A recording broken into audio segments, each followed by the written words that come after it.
They wouldn't recognize God if they saw him. Listen to this, priests. Attention, people of Israel. Royal family, all heirs. You're in charge of justice around here. But what have you done?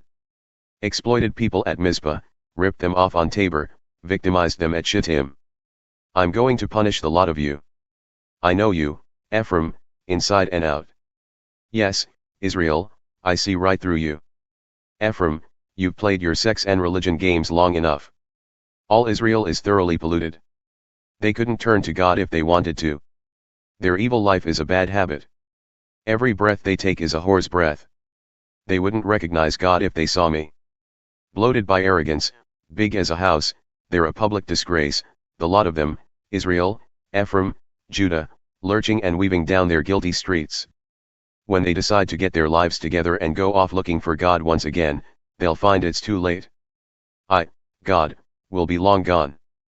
They played fast and loose with me for too long, filling the country with their bastard offspring. A plague of locusts will devastate their violated land. Blow the ram's horn shofar in Gibeah, the bugle in Ramah. Signal the invasion of Sin City. Scare the daylights out of Benjamin. Ephraim will be left wasted, a lifeless moonscape. I'm telling it straight, the unvarnished truth, to the tribes of Israel. Israel's rulers are crooks and thieves, cheating the people of their land, and I'm angry, good and angry. Every inch of their bodies is going to feel my anger. Brutal Ephraim is himself brutalized, a taste of his own medicine. He was so determined to do it his own worthless way. Therefore I'm pus to Ephraim, dry rot in the house of Judah. When Ephraim saw he was sick and Judah saw his pus-filled sores, Ephraim went running to Assyria, went for help to the big king. But he can't heal you. He can't cure your oozing sores. I'm a grizzly charging Ephraim, a grizzly with cubs charging Judah. I'll rip them to pieces, yes, I will. No one can stop me now.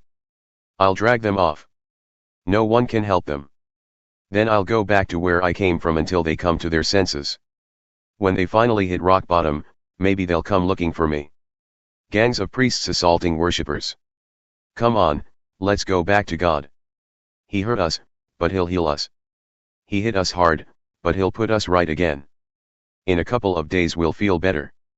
By the third day he'll have made us brand new, alive and on our feet, fit to face him.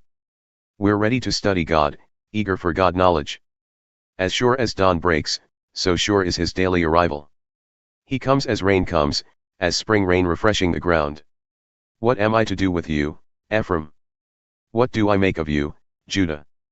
Your declarations of love last no longer than morning mist and pre-dawn dew. That's why I use prophets to shake you to attention, why my words cut you to the quick, to wake you up to my judgment blazing like light. I'm after love that lasts, not more religion. I want you to know God, not go to more prayer meetings. You broke the covenant, just like Adam. You broke faith with me, ungrateful wretches.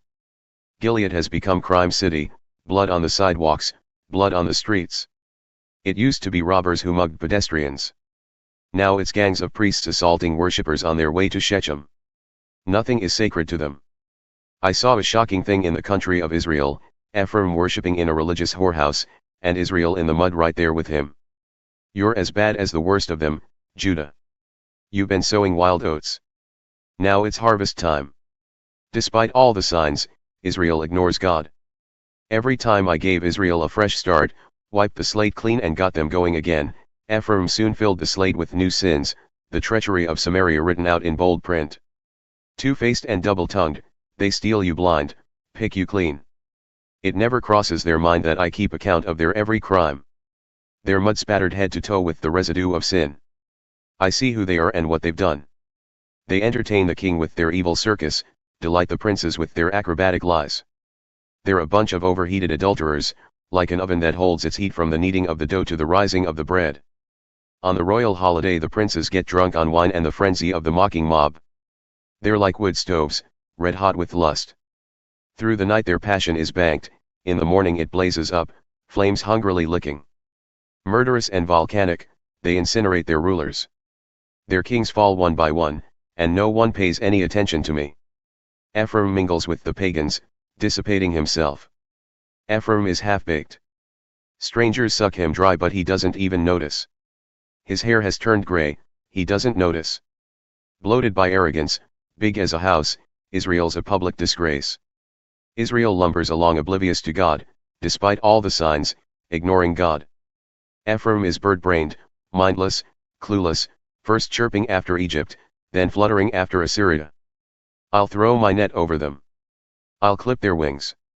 I'll teach them to mind me. Doom. They've run away from home.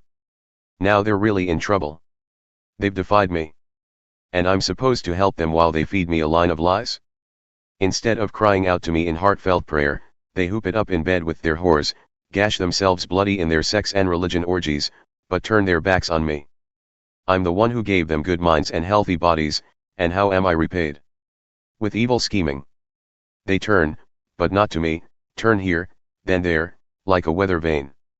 Their rulers will be cut down, murdered, just deserts for their mocking blasphemies. And the final sentence. Ridicule in the court of world opinion. Altars for sinning. Blow the trumpet. Sound the alarm. Vultures are circling over God's people who have broken my covenant and defied my revelation. Predictably, Israel cries out, "My God! We know you." But they don't act like it. Israel will have nothing to do with what's good, and now the enemy is after them. They crown kings, but without asking me. They set up princes but don't let me in on it. Instead, they make idols using silver and gold, idols that will be their ruin. Throw that gold calf god on the trash heap, Samaria. I'm seething with anger against that rubbish. How long before they shape up? And they're Israelites. A sculptor made that thing, it's not God. That Samaritan calf will be broken to bits. Look at them. Planting wind seeds, they'll harvest tornadoes. Wheat with no head produces no flour. And even if it did, strangers would gulp it down. Israel is swallowed up and spit out. Among the pagans they're a piece of junk. They trotted off to Assyria, why, even wild donkeys stick to their own kind, but donkey Ephraim goes out and pays to get lovers. Now, because of their whoring life among the pagans, I'm going to gather them together and confront them. They're going to reap the consequences soon, feel what it's like to be oppressed by the big king. Ephraim has built a lot of altars, and then uses them for sinning. Can you believe it? Altars for sinning. I write out my revelation for them in detail and they pretend they can't read it. They offer sacrifices to me and then they feast on the meat. God is not pleased. I'm fed up, I'll keep remembering their guilt. I'll punish their sins and send them back to Egypt. Israel has forgotten his maker and gotten busy making palaces. Judah has gone in for a lot of fortress cities.